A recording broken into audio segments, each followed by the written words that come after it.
Good evening, everyone. I'm Bryan Hoffmann, and thanks for being with us tonight. You might have seen a lot of social media posts claiming that all of these beds are empty, but let me just show you real quick. There are plenty of them that are filled with patients that are fighting for their lives against COVID-19. We continue to follow the search for missing woman Naomi Irian as we've entered the 8th day of her disappearance. Paiute Pit River Indian Jean Lamar creates art that addresses issues such as Native American stereotypes and the traditions of her ancestors. I'm kind of thinking maybe we need to get a couple of matching green jackets, right? Oh, yes. Yes, definitely. Maybe not earned, but I think it'll look good. Ryan, it is still growing. Like you said, check out these flames right now. This is actually just to the east of Grizzly Flats, and that entire town is just devastated. If you haven't filed your taxes yet, I feel for you, because that clock is seriously ticking. The deadline is tomorrow, so don't forget. It has been a weekend of gun violence with 3 mass shootings in 2 different states.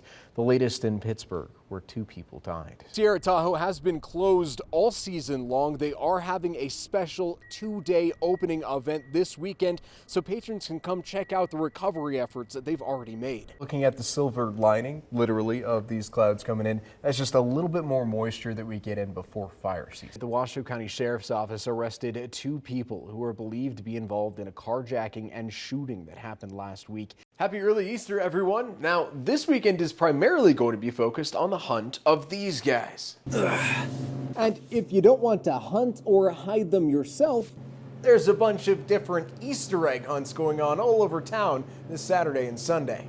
And over at Smashing Good Times, they are all about finding ways to release that tension, from axe throwing to the piece de la resistance, the smash room.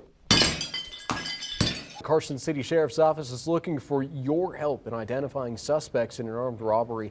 Around 4 a.m. this morning, deputies responded to the Golden Gate Petroleum on Lampa Lane after 3 people walked in with black masks threatening the cashier with a gun. Another factor that some economists are looking at is the interest rate paid by bonds, which historically is higher the longer the bond term is. You can see the 5-year marker is lower than the 10-year marker. You know, RTC has had a long history of collecting food donations for the annual Share Your Christmas Drive-By Food Drive, and this year is no exception. They hope to stuff this bus filled with non-perishable food items, all to help out those in need right here in our community. Welcome back. Take a look around the world now. The White House says that the phone call between leaders did not produce any serious diplomatic breakthroughs between President Biden and Russian President Vladimir Putin. No debate in our household, though. All right, I got her to watch it for the very first time. Confession. Just two nights ago?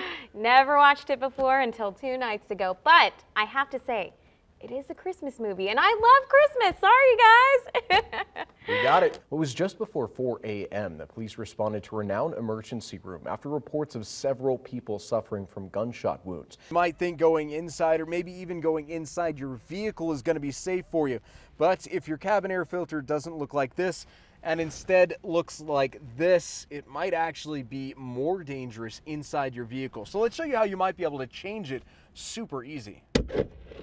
Now that you've taken care of the cabin air filter and gotten rid of this nastiness, it's time to take care of your engine air filter. We spoke with healthcare workers, law enforcement, firefighters, and even some city workers who, like Santa Claus, are staying very busy. this is a big deal, not only for the drivers that were on the picket lines just hours ago, but definitely for the passengers, as this ends the 3rd strike this year alone, marking almost 60 days that Reno has gone without a major transit service. This little robot is actually pretty astounding. Ruby does have sensors all around, making sure that she doesn't bump into anyone, doesn't spill over any drinks. And actually, the owner, Smee, told me that he has plans to maybe get a little brother or sister for Ruby, already named Tuesday. Covering the story live over at Smee's Alaskan Fish Bar. Bryan Hoffmann. Bryan, back to you. Yeah, Bryan, that is so awesome. And that's a good point, too, because how many times do you see a waiter or a waitress, carrying around a dish with so many things, and it looks like if they drop that, how much trouble that would cause. But this Ruby right here, Ruby's not dropping anything. Yeah, without a doubt, definitely lightens the load for all of those servers. We may have some mild temperatures here today, but 175 years ago, the original Donner Rescue Expedition had to trek through 20 feet of snow to reach the survivors of the Donner Party. An amazing feat. They came up and back 100 miles each way.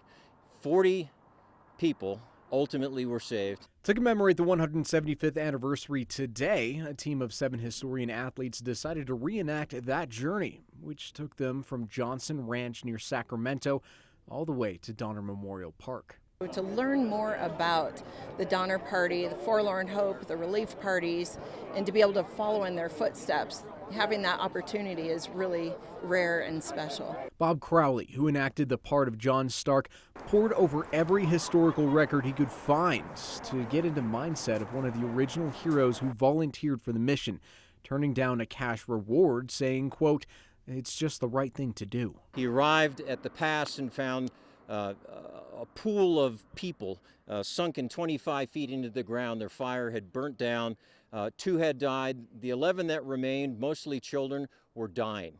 Records show that while his other partners took 1 child each, Stark carried the 9 remaining children on his back, 2 at a time in short stretches for days back towards safety. He was already broken down. I mean, he was tired. He had come all this way, 90-some miles to the pass where he found them.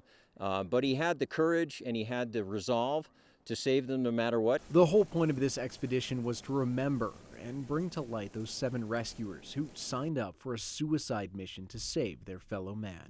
We tried to shine a new light on the whole Donner story. It's kind of this, tragedy, but there's a lot more heroism and, just great determination to, one, get out of here, to get the relief party started. I know, Brian, you actually had to move live locations yourself because the flames keep inching closer and closer.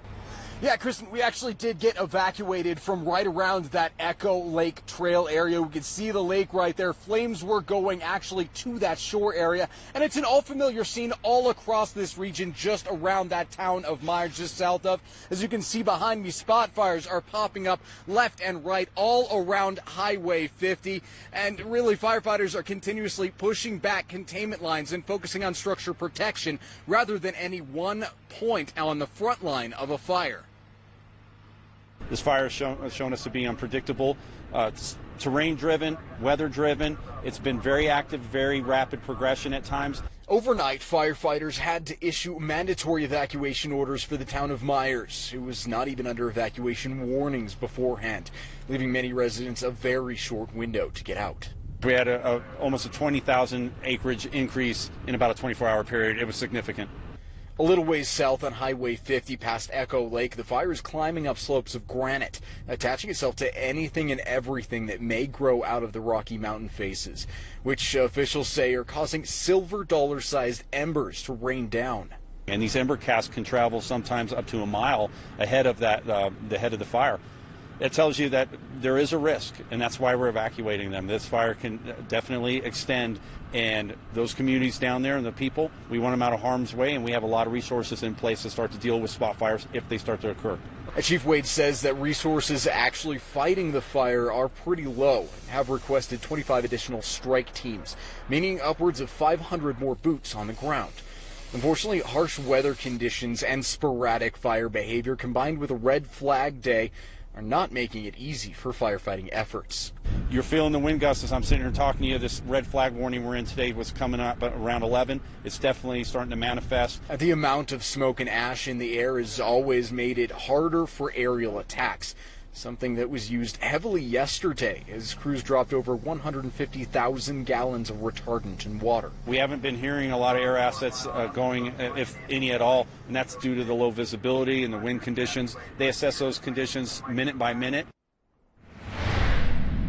Now, the spot fires are actually increasing around us, maybe 50 feet away. I do see some smoke starting to jet out, and the firefighters have actually left this area. They were right beside me, so they're moving on, and like I said, moving those containment lines. Now, another tricky subject right here is cell phone reception, as we did hear reports of a lot of those cell phone towers being burned down, leaving a lot of people unable to use these guys. We also do have CAL FIRE holding a press conference tonight at 5:30, and we will, of course, bring that to you live. Covering Fire Watch Live, Bryan Hoffman, 2 News.